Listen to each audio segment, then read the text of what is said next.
Visión País, construyendo ciudadanía, 9ª temporada. Es presentado por la Universidad Politécnica y Artística UPAP. Una universidad, todo un país, con el auspicio de la Universidad Nacional de Pilar.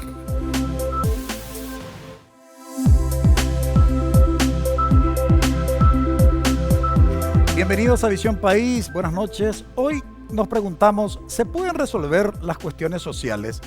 Los últimos datos sobre la situación de pobreza en la que se encuentran miles de nuestros conciudadanos, evidentemente fue un punto de alarma porque se venía implementando una política pública, una política social, precisamente teniendo en cuenta aquel discurso de la asunción al cargo del presidente Horacio Cartes respecto de la lucha contra la pobreza. Sin embargo, ha aumentado la cantidad de pobres. ¿Por qué? Es la pregunta.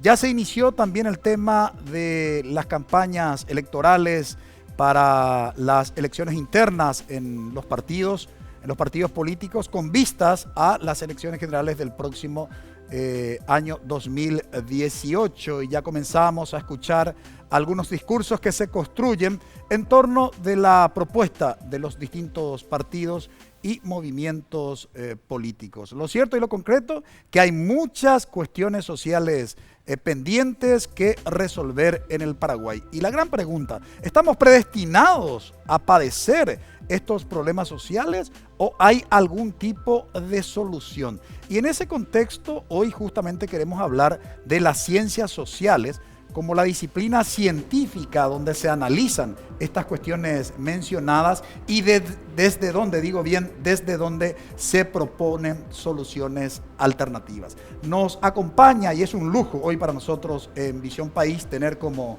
invitado al profesor doctor Pablo Gentili, secretario ejecutivo del Consejo Latinoamericano de Ciencias Sociales. Recordarán ustedes que en Visión País nosotros permanentemente solemos citarle, particularmente el conductor quien les habla, suele citar al intelectual que hoy le tenemos como invitado. Por eso digo, es realmente un privilegio y un lujo. Muy buenas noches, doctor Pablo Gentili, gracias por haber aceptado la invitación. ¿Qué tal, Francisco? Gracias, muchísimas gracias por invitarme.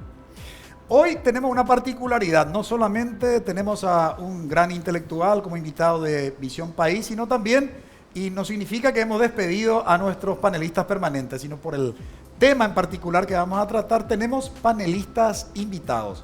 Y está con nosotros el profesor doctor José Carlos Rodríguez como panelista invitado. Muy buenas noches, doctor Rodríguez, y gracias por haber aceptado esa función. Gracias. También nos acompaña el profesor magíster Sergio Cáceres. Muy buenas noches, profesor Sergio, y gracias por haber aceptado hacer la función de panelista. Gracias a vos, Francisco, por invitarme, un gusto. Bien, decíamos en la introducción y nos formulamos la pregunta, si las cuestiones sociales que padecemos en Paraguay implica una predestinación o de qué depende la solución de estos problemas. Hablar de ciencias sociales en Paraguay, ¿qué implica? ¿De qué hablamos cuando utilizamos esa denominación? ¿De qué manera puede contribuir los cientistas sociales a solucionar cuestiones estructurales que hacen a la sociedad paraguaya? De todo eso estaremos hablando durante el desarrollo de nuestro programa. Le invitamos que nos acompañe. Brevísima pausa.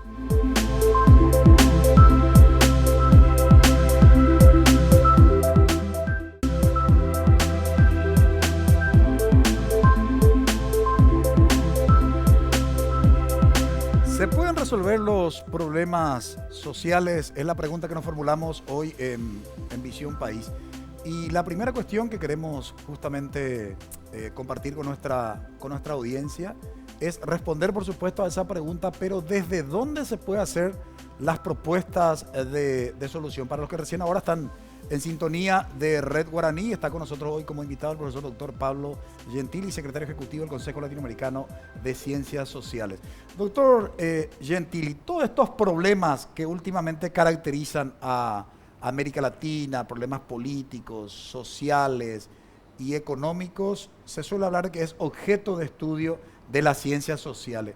¿Qué se quiere decir cuando se dice que es objeto de estudio de las ciencias sociales? ¿Significa que las ciencias sociales pueden de alguna manera contribuir a solucionar esos problemas?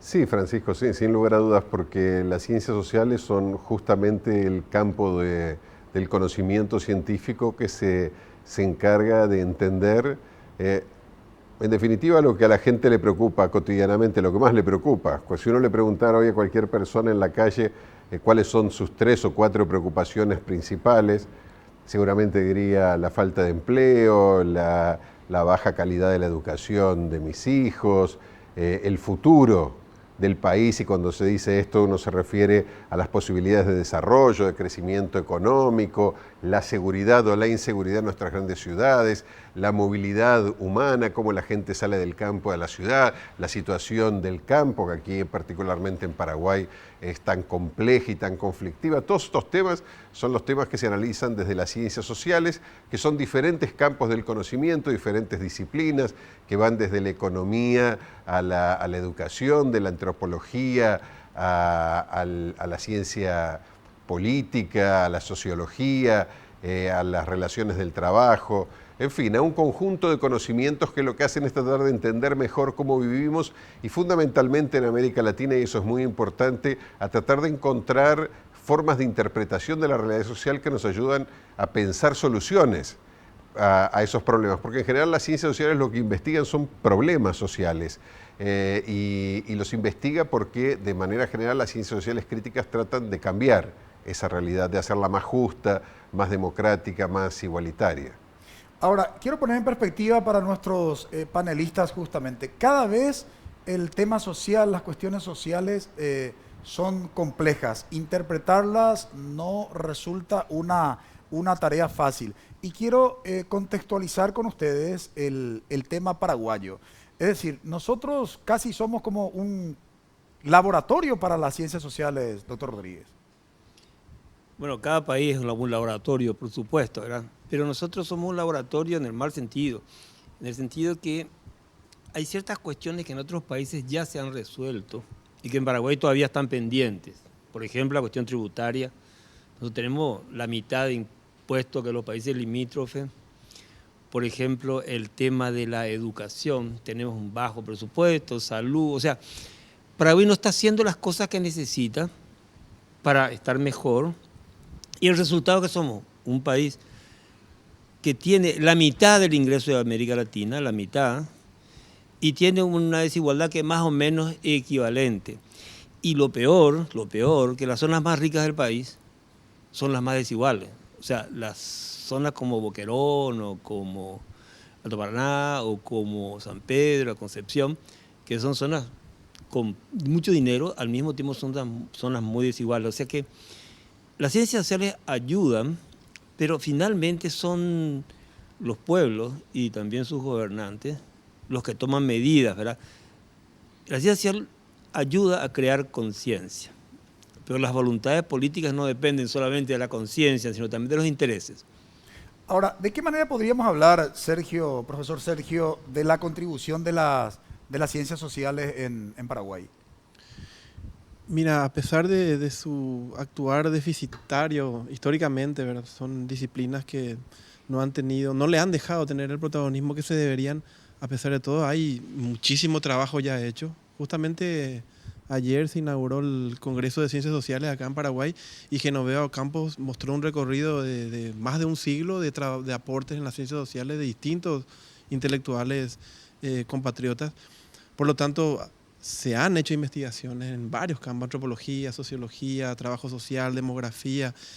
Hay mucho trabajo en historia, tenemos muchos aportes.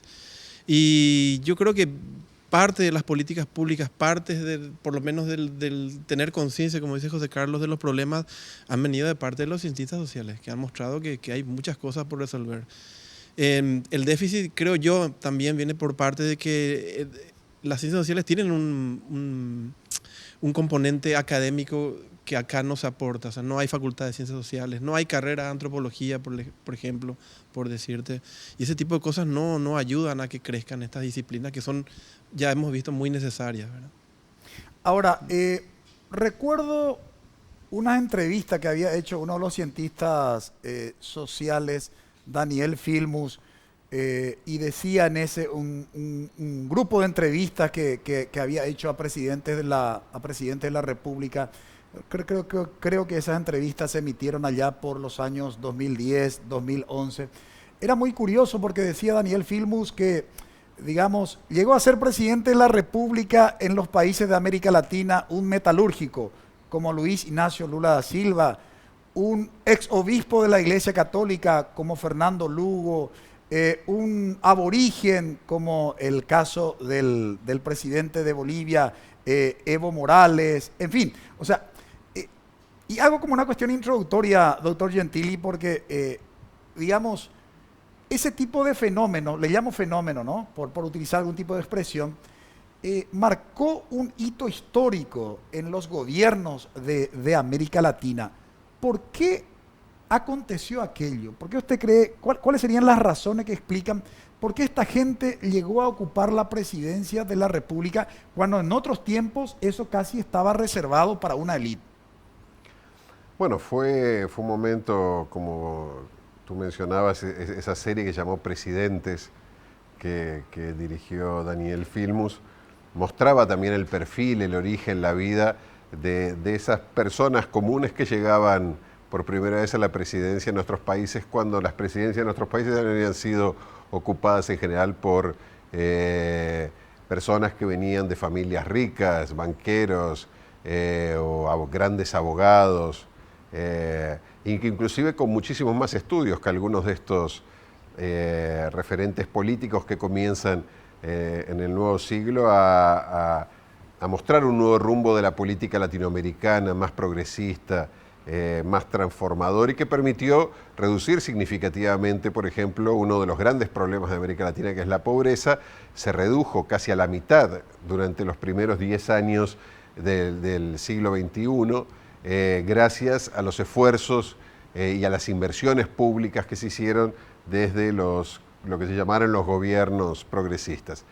Creo que una de las cosas que explica la llegada de estos gobiernos progresistas en América Latina y también sus buenos resultados en materia de política social es la crisis que enfrentaba en aquel momento y las evidencias muy claras de exclusión, de discriminación, que habían dejado un ciclo de reformas neoliberales en nuestros países y un discurso que afirmaba que privatizando, que expandiendo el mercado, que reduciendo derechos y que reduciendo inclusive la inversión pública, nuestras economías iban a volver más competitivas, y volviéndose más competitivas iba a generar más riqueza, y generándose más riqueza se iba a distribuir esa riqueza de forma casi mágica entre los más pobres, haciendo con que todos ganaran.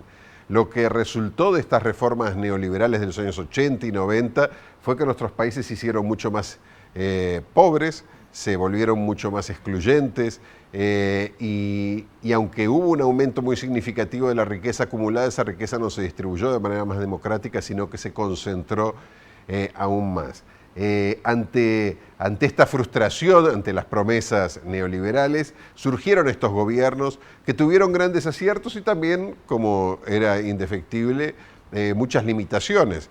De cualquier forma, cualquier balance que se haga de este ciclo de reformas progresistas en la región va a mostrar que la vuelta, porque ahora estamos viviendo un resurgimiento de este impulso neoliberal y conservador en América Latina, y vuelve a cuestionarse severamente las políticas públicas gestionadas desde el Estado. Se afirma que el gasto público es muy alto, que nuestras economías gastan mucho en salarios, la inversión social vuelve a reducirse. Pero digo, lo que estas experiencias mostraron es que las políticas neoliberales generan miseria y que la única forma de revertirlas, tú preguntabas al comienzo del programa, ¿esto es inevitable o esto se puede cambiar? Y la respuesta es sí, claro que sí. En América Latina, de hecho, comenzamos a cambiarlas. El ciclo en algunos países duró muy poco. En Paraguay, por ejemplo, fue interrumpido, como también fue interrumpido en Brasil de forma brusca, intempestiva, por un proceso de desestabilización institucional que sin lugar a dudas le puso límite o fin a un proceso que debería ser mucho más largo, porque nuestros países pueden y deberían encarar un conjunto de transformaciones que permitan a los más pobres tener los derechos que históricamente le fueron negados. Este es el gran desafío que tenemos por delante y las ciencias sociales nos apuntan muchos caminos para avanzar en esa dirección. Sobre ese tema queremos volver a la vuelta de la pausa, porque hay cuestiones que como ciudadanos no terminamos de comprender, porque por lo menos en principio aparecen como contradictorias. En el caso de Brasil particularmente, cuando durante la gestión de gobierno de Luis Inácio Lula da Silva, millones de brasileños, de ciudadanos brasileños, pudieron superar su condición de pobreza, digamos, las políticas sociales, muchas de ellas fueron muy efectivas, que muchos de los ciudadanos por primera vez accedían a esos beneficios. Sin embargo, se vino el tema del juicio político, digamos, a la presidenta Dilma Rousseff, y no solo eso, sino el pasado miércoles se le condena a 9 años de prisión a uno de los líderes políticos mundiales más importantes y significativos en los últimos tiempos. ¿Cómo entender todo esto, que aparentemente es una contradicción? ¿Las ciencias sociales tiene alguna reflexión, alguna respuesta a esto que aparece inicialmente como una cuestión contradictoria? A la vuelta de la pausa respondemos a nuestra pregunta.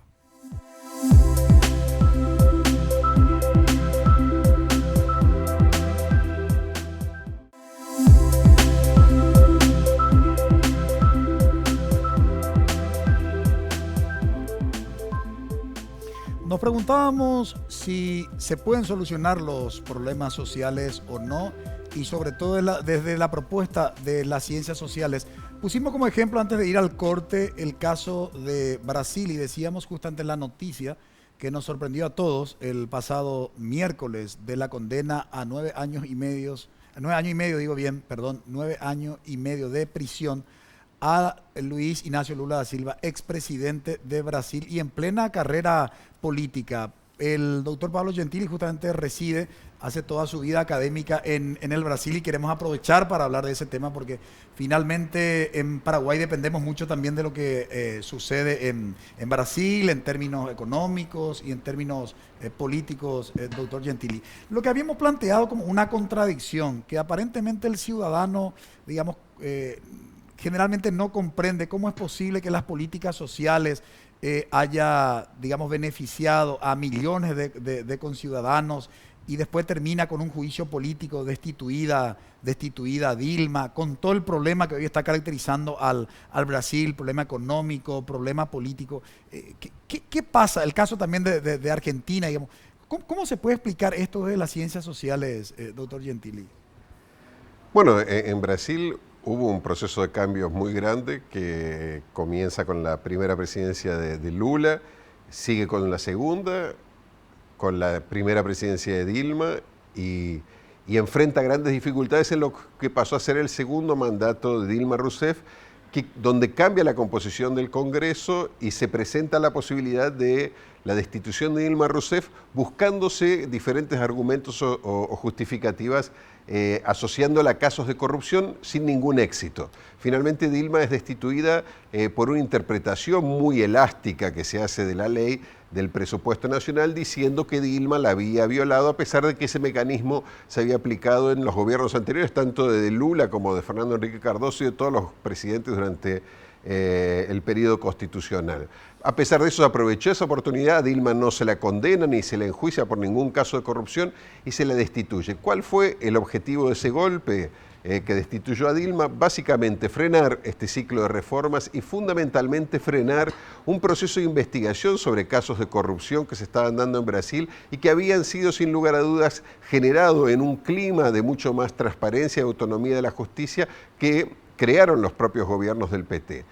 Lo que es interesante que ese es la posibilidad o la tentativa por frenar esos casos de corrupción se daba en un contexto en el cual la derecha brasileña tenía una urgencia muy rápida, y era mostrar que esta corrupción que estaba siendo denunciada por el propio gobierno del PT era la corrupción del PT, y se lo empieza a juzgar al presidente Lula se le da vuelta a su vida como un guante para tratar de encontrarle casos de corrupción, hasta que finalmente se llega a un caso bastante particular que ha sido realmente una sorpresa en el mundo jurídico internacional, porque a Lula se lo juzga porque supuestamente una empresa constructora le ofrece de regalo o como resultado se supone de un soborno, un departamento en una playa popular en Brasil, un departamento que no llegaría nunca a ser vendido por más de $500.000, o sea, no es una mansión en la Quinta Avenida en Nueva York, un departamento que ciertamente Lula se podría haber comprado perfectamente con sus recursos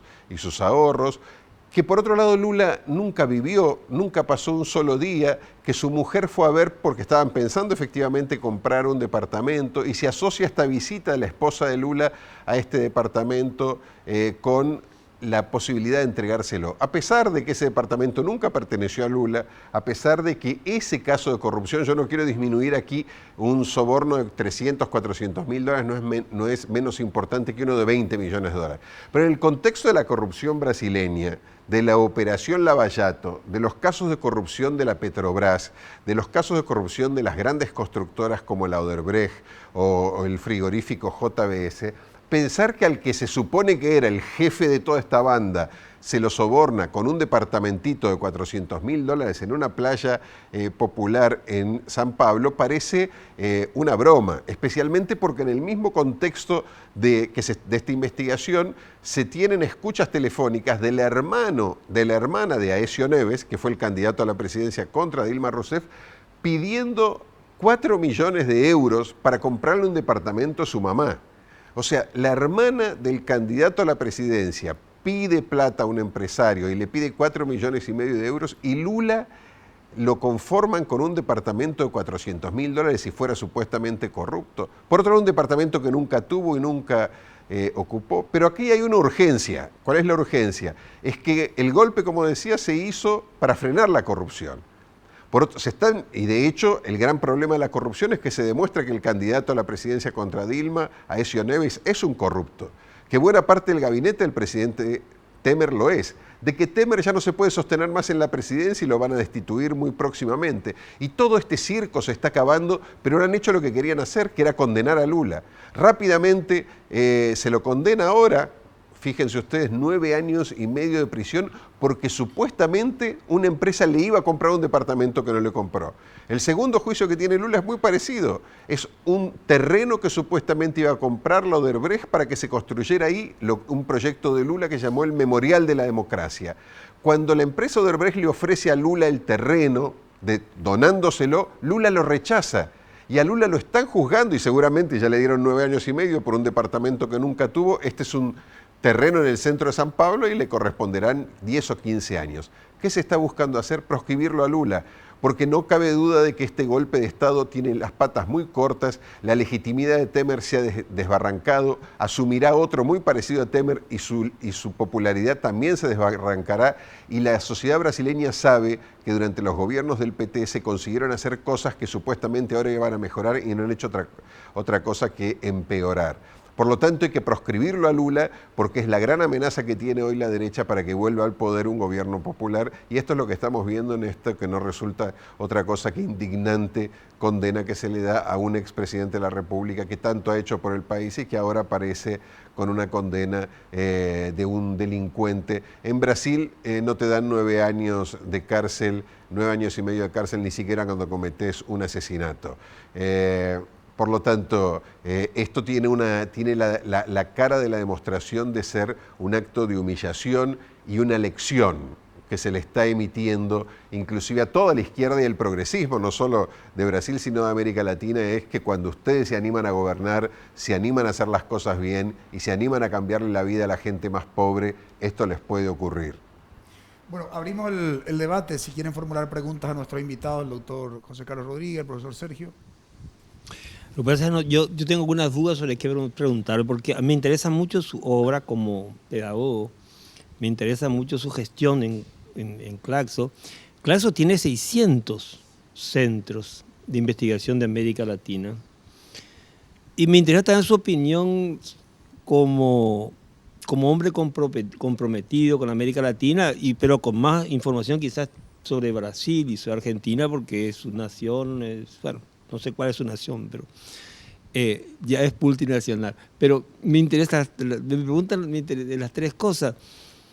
Querría algo preguntarle sobre Claxo, para comenzar. O sea, la gente no conoce mucho lo que es Claxo, este es el primer congreso que se hace. Quizás le puedas contar qué es Claxo, qué viene a hacer el Paraguay, cuánto pudiste hacer vos en tu presidencia, qué son los antecedentes y cuál es la agenda rápidamente, ¿no? Porque la gente no lo sabe. Bueno, acaba de terminar un congreso que es histórico, no solo en Paraguay, sino en América Latina, que es este primer congreso paraguayo de ciencias sociales, organizado por las instituciones que están asociadas a Claxo en Paraguay. Claxo, como tú, José Carlos, decías, es una gran organización internacional que fue creada por la UNESCO y que hoy es una red de instituciones académicas, de universidades, de centros de investigación. Hoy son más de 600 universidades y centros de investigación en 47 países del mundo, no solo América Latina, sino en todos los continentes, desde Estados Unidos y Canadá, en el norte de América, hasta Europa, Asia, África y Oceanía. En todos los continentes hay instituciones asociadas a Claxo, instituciones que están interesadas en América Latina, pero no solo instituciones latinoamericanistas. Y se hizo acá un congreso excepcional, digo, porque Paraguay, que tiene tantas especificidades, tantas curiosidades y tantas cosas tan sorprendentes, es un país en donde ha sido muy difícil hacer ciencias sociales. Sergio nos decía hace un rato, bueno, no tenemos una facultad de ciencias sociales, o no tienen ustedes aquí todavía facultades de ciencias sociales o carreras de muchos cursos de las ciencias sociales. Sin embargo, Paraguay fue siempre una referencia del pensamiento social latinoamericano muy importante. Un país en donde fue tan difícil hacer ciencias sociales, inclusive durante la larga dictadura que asoló este país muy recientemente, que fue el periodo de estos últimos 50 años de expansión de las ciencias sociales en América Latina. Claxo, de hecho, está cumpliendo este año 50 años. Sin embargo, Paraguay tiene algunas de las revistas más importantes de ciencias sociales que se han publicado y con más continuidad en América Latina. Tiene algunos de los grandes intelectuales del pensamiento social latinoamericano y ha sido referencia, por ejemplo, sobre el pensamiento, la investigación, sobre el trabajo rural, sobre temas de pobreza o sobre cuestiones relativas inclusive a la democracia de importantísimo valor que se han hecho en este país muchas veces en la clandestinidad, en el silencio y sin tantos alardes.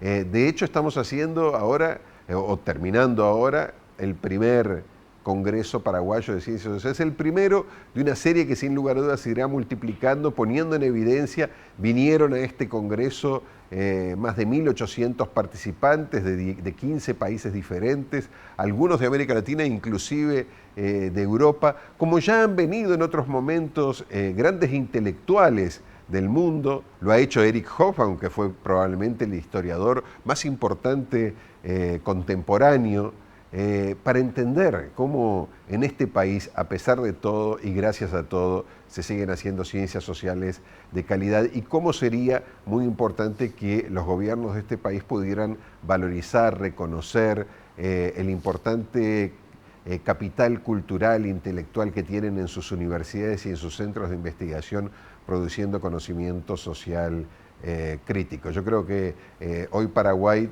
tiene que estar de fiesta gracias a este Congreso y esto tiene que ser también un llamado de atención para darle mucho más apoyo a las ciencias sociales de este país, que realmente la necesitan y que han dado cuenta de un enorme compromiso y de una gran calidad de su pensamiento. Profesor Sergio.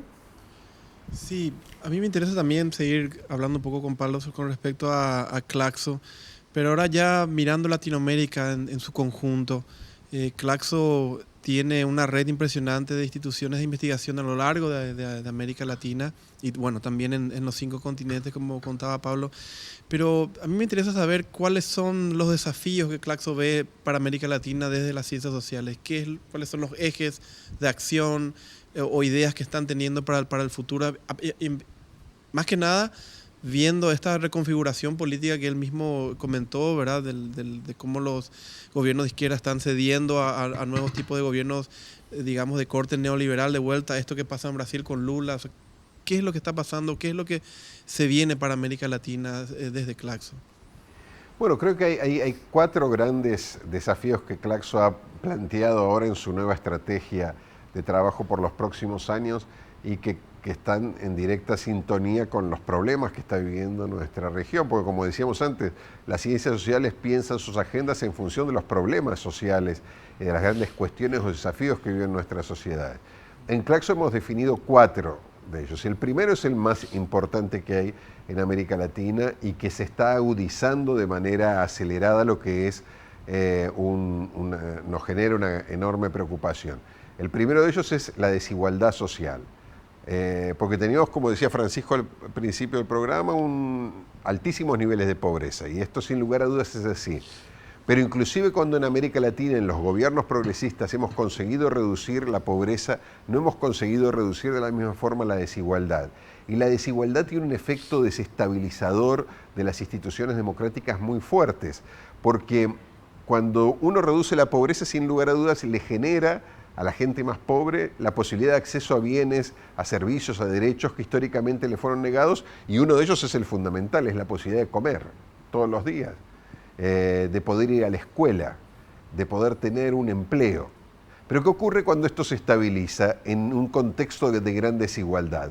La gente ve que ahora puede comer, que ahora puede mandar a sus hijos a la escuela y que ahora tiene un empleo, pero que a pesar de eso gran parte de las aspiraciones que tiene de progreso y de movilidad social no se realizan, y que algunos, a pesar de no tener tantos méritos como dicen que tienen, acumulan cada vez más y más riqueza y a ellos les alcanza cada vez menos. Hoy lo estamos viendo esto, por ejemplo, con el gran desafío que ha sido y que sigue siendo todavía y lo será seguramente durante muchos años, de acceso de los más pobres a la universidad, que está ocurriendo en algunos países. Mencionabas Brasil.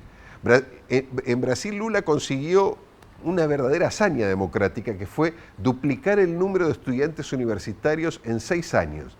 Brasil, cuando comenzó el gobierno de Lula, tenía 3,5 millones de estudiantes universitarios. Cuando estaba terminando su gobierno, estaba con más de 7,5 millones. Esto para las élites en nuestros países es desestabilizador. Lo han juzgado a Lula también por esto. Cuando lo están condenando, también están condenando por esto, porque las élites en nuestros países no soportan que los más pobres entren a la universidad, y una de las grandes conquistas del Brasil, de Lula, ha sido democratizar el acceso a la universidad, de manera incipiente, porque gran parte de los que entraron a la universidad ante el gobierno de Lula fueron hijos de trabajadores, primera generación de estudiantes. Ahora, este es un primer paso, porque ¿qué ocurre? Cuando los hijos de los trabajadores consiguen entrar a la universidad, ya se realiza un primer paso en la democratización de la educación en nuestros países. Pero lo que ocurre es que cuando salen de la universidad, en el mercado de trabajo, las oportunidades que encuentran son muy parecidas a las que encontraron sus padres que no tienen estudios universitarios. Nosotros lo hemos visto en Brasil, se están formando en la universidad en la que yo trabajo, la Universidad del Estado de Río de Janeiro, mujeres negras como médicas. Son las primeras generaciones en un país que no tenía mujeres negras médicas. Pero cuando se forman y salen a buscar trabajo, en las clínicas y en los hospitales las contratan como enfermeras. Y comienzan a trabajar, a pesar de ser médicas, como enfermeras junto con sus madres, que algunas de ellas ni siquiera estudiaron en la escuela, terminaron la escuela primaria, pero se formaron como enfermeras en el trabajo de los hospitales y ganan menos que sus madres. Esa es la desigualdad. La desigualdad es un proceso que tritura las conquistas democráticas, que tritura los grandes avances que tienen los trabajadores, y que hace con que, aunque muchas veces disminuyamos la pobreza, las condiciones de vida mejoran al principio, pero después parecen estar empeorando. Y ese es uno de los grandes desafíos. Los otros 3, muy rápidamente, son el de la seguridad ciudadana. Los niveles de violencia en América Latina son muy altos y atacan fundamentalmente a los más pobres. Cuando se habla de la inseguridad en nuestros países, se habla de la inseguridad de los ricos, del señor que pasa con su camioneta Mercedes-Benz y tiene miedo que le rompan el vidrio en un semáforo. Ese no es el principal problema de la seguridad en nuestros países. Eso es grave y no debería ocurrir. Pero el principal problema en nuestros países es que tenemos las más altas tasas de homicidio del mundo. Somos la región más violenta del planeta a pesar de no tener guerras. Y cuando decimos región más violenta del planeta significa que mueren los pobres asesinados. Tenemos las tasas más altas de homicidio entre los pobres y tenemos las más altas tasas de feminicidio, que ataca a las mujeres y también ataca a las mujeres más pobres, aunque no solo a las más pobres. El tema de la movilidad humana, de las migraciones, que ustedes aquí en Paraguay lo viven también de forma muy intensa, es uno también es el tercer gran desafío que tenemos de análisis en América Latina. La gente se está desplazando del campo a la ciudad, pero también la gente se está desplazando entre países, se mueve, se moviliza.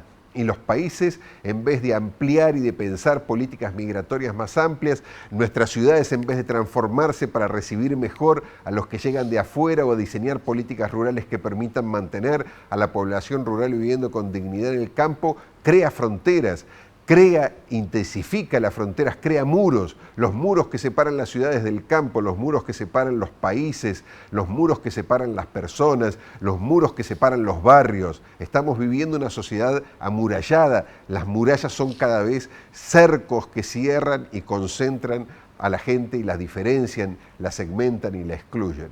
Y después el cambio climático, la transformación de nuestras sociedades, de un clima que tiene efectos humanos. Estamos en el medio del invierno aquí en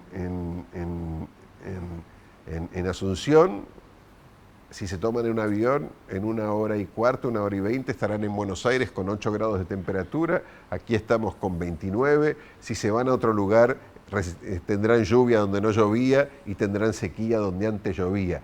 El cambio climático es un problema mucho más que meteorológico, es un problema social, porque todo esto impacta en la vida de los más pobres, porque cuando todo esto se transforma en acciones, los que sufren son los más pobres. Y las ciencias sociales han nacido, y nosotros las defendemos, como un campo de pensamiento para solucionarle la vida a los que sufren más, a los que tienen más problemas, a los más vulnerables. ¿Cómo hacer realidad lo que acaba de comentarnos el doctor Gentili en Paraguay? Es decir, que aquellos que son intelectuales, que producen ciencias sociales, realmente asuman también el compromiso político y social de la transformación paraguaya. A la vuelta de la pausa respondemos a nuestra pregunta.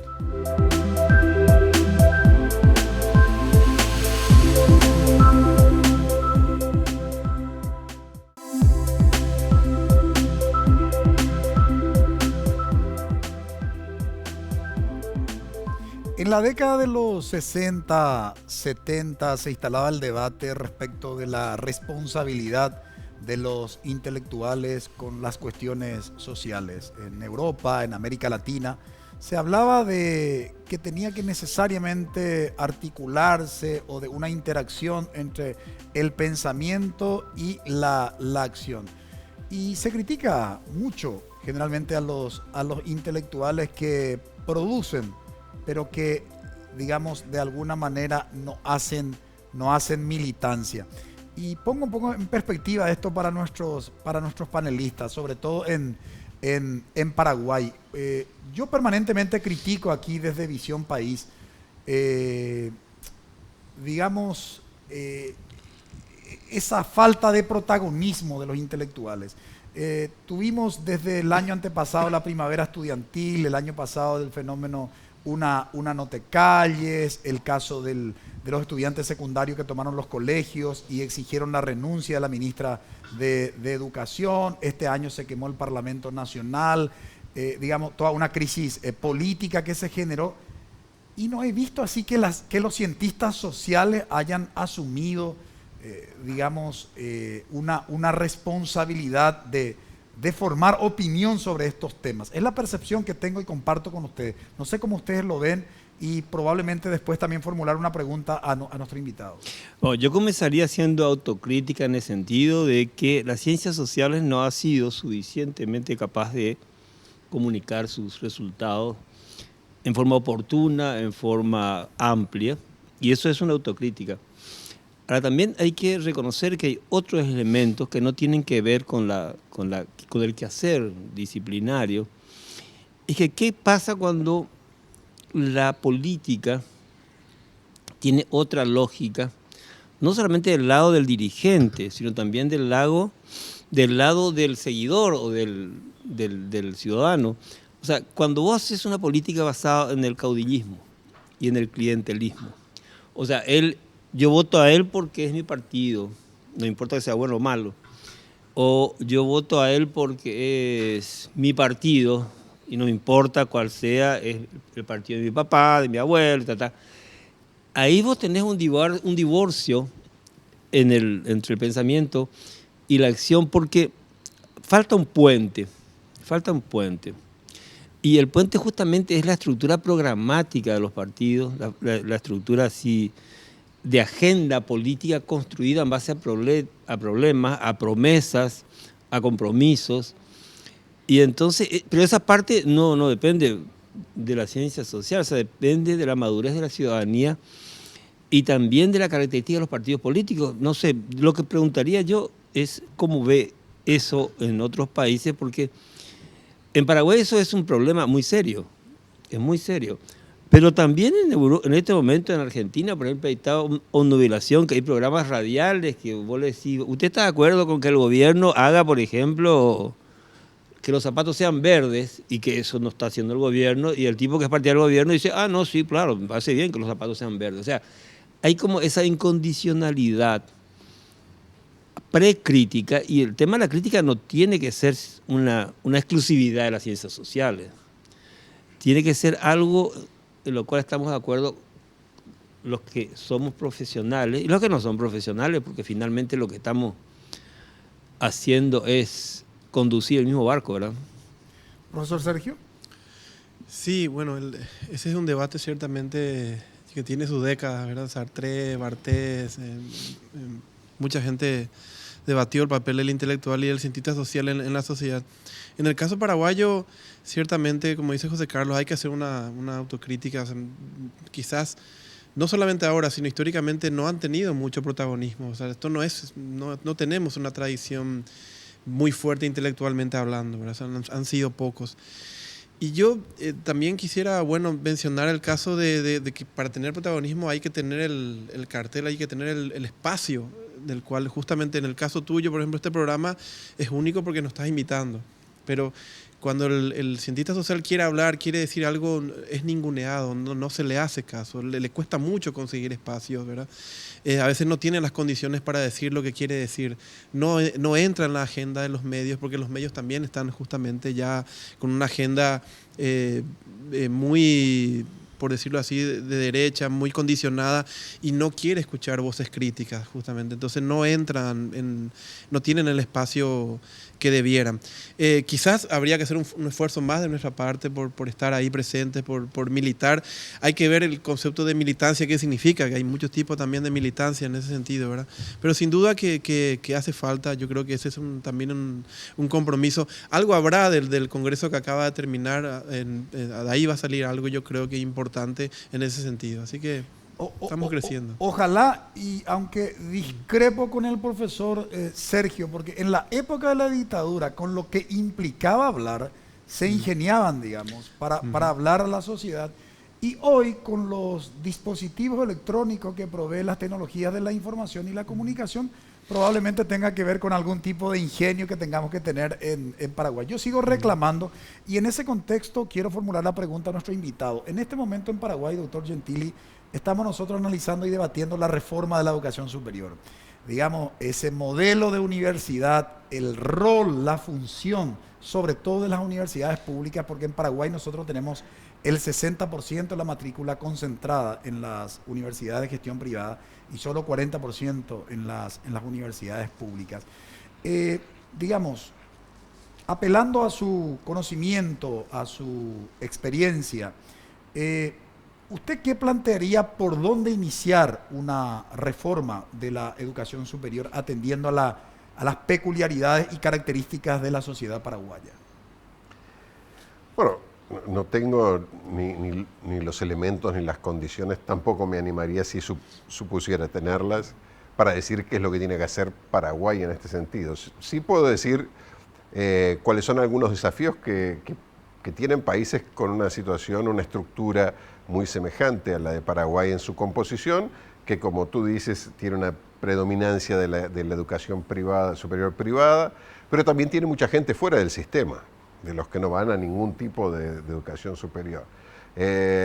Por lo tanto, primero, entender que la universidad hoy pasa a ser una condición necesaria en el proceso formativo de todo ciudadano, de toda ciudadana.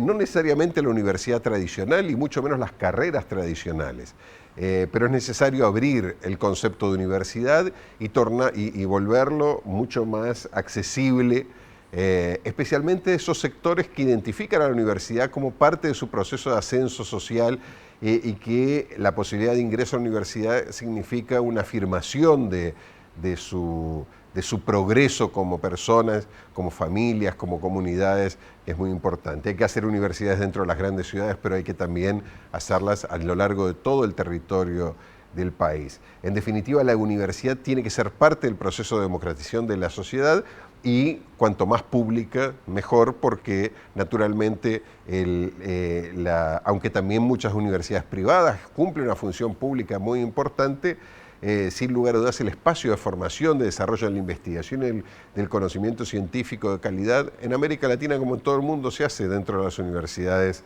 públicas, con excepción quizás con los Estados Unidos, que es una excepcionalidad en el mundo universitario, no es la regla. De cualquier forma, estas universidades tienen también que asumir esto, que era el tema anterior que tú planteabas sobre el papel de los intelectuales, porque yo vi aquí en Paraguay por un problema que no es estrictamente de Paraguay. Quizás ustedes de aquí podría verse el limitado papel que tienen los intelectuales hoy para intervenir en el debate público ante la crisis, una crisis política, económica y social que es muy grave. Pero si estuviéramos en Argentina escucharíamos lo mismo, y en Brasil también, y esto es un tema global, porque en Francia también se está discutiendo, en Francia, que es el gran país donde los intelectuales siempre han tenido un lugar para opinar. Y creo que aquí hay dos problemas. Primero, los intelectuales tienen que asumirse en el campo de las ciencias sociales como sujetos públicos. Uno no investiga la pobreza solamente para entender cómo funciona la pobreza, o no debería hacerlo. La gran función, para eso nos pagan, es entender cómo funciona la pobreza para que haya menos pobres, para que la pobreza disminuya.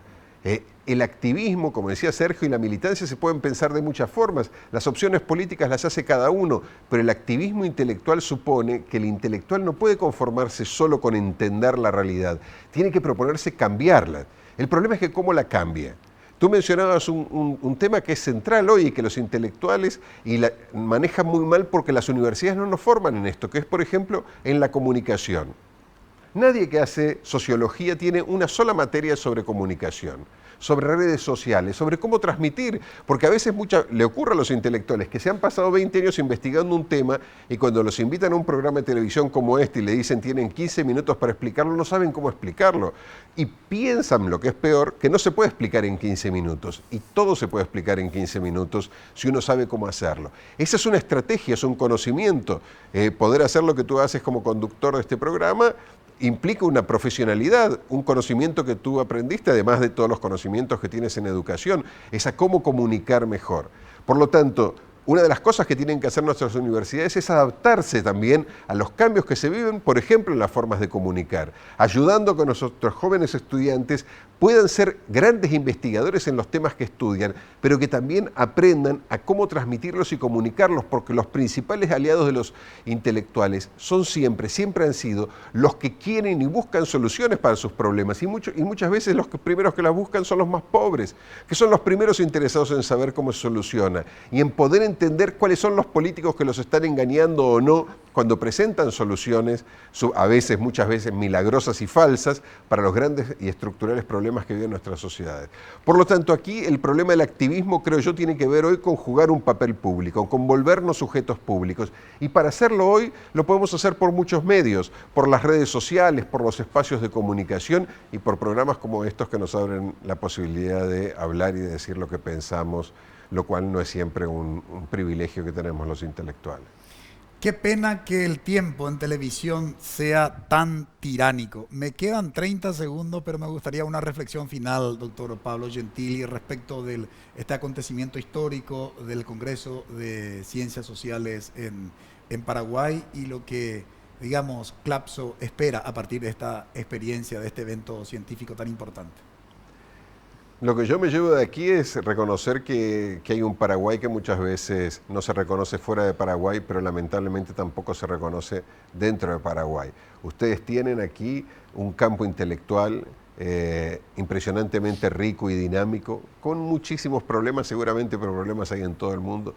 Tienen muchísimos jóvenes dispuestos, muchas jóvenes dispuestas a pensar, a comprometerse y a estudiar los grandes problemas que el Paraguay vive y vivirá en el futuro, y hay que apostar a ellos. Hay que invertir en ellos, hay que reconocerlos, hay que prestigiarlos y hay que darles espacio, porque esta es quizás una de las fuerzas más importantes que tiene este país maravilloso para transformarse en un país más justo, más democrático, más libre. Muchísimas gracias, ha sido un placer entrevistarlo, doctor Gentili. Muchísimas gracias, Francisco, por la invitación. Bien, agradecemos también a los que hoy fungieron de panelistas. Muchas gracias, doctor José Carlos Rodríguez. Muchas gracias, profesor Sergio Cáceres. Gracias. Brevísima pausa. A la vuelta presentamos la conclusión de nuestro programa.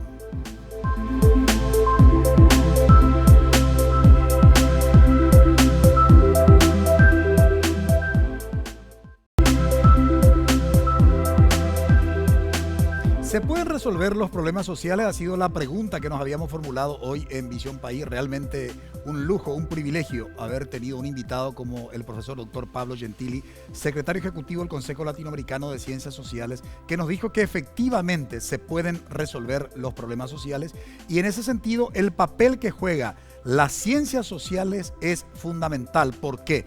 Porque el cientista social, un sociólogo, un politólogo, un antropólogo, un teórico de la educación, no solamente estudia los fenómenos sociales, nos decía nuestro invitado, el doctor Pablo Gentili, para comprender, sino fundamentalmente para proponer soluciones alternativas. En el caso de Paraguay, la situación de pobreza, el dilema de la desigualdad, la cuestión de la inclusión educativa, siguen siendo grandes desafíos para la sociedad paraguaya y particularmente para las ciencias sociales en nuestro país.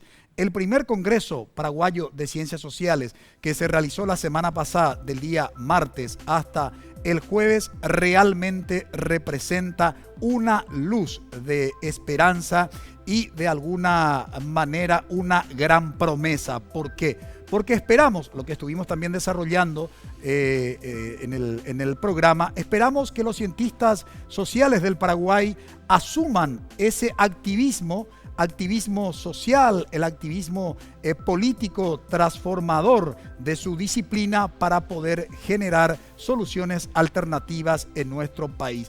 No se comprende, nos decía el doctor Pablo Gentili, que un cientista social estudie, digo bien, los fenómenos sociales, las cuestiones políticas, sociales, económicas, culturales y educativas simplemente para comprenderlas. Lo importante es que busque a través del activismo y de su compromiso con la sociedad la transformación de esta sociedad. Eso es lo que legitima, en definitiva, la profesión de un cientista social. Y ojalá los cientistas sociales paraguayos, digo bien, tomen conciencia de esto, de su compromiso intelectual y político con la transformación de la sociedad paraguaya. Agradecemos su preferencia, que tengan un buen inicio de semana. Buenas noches.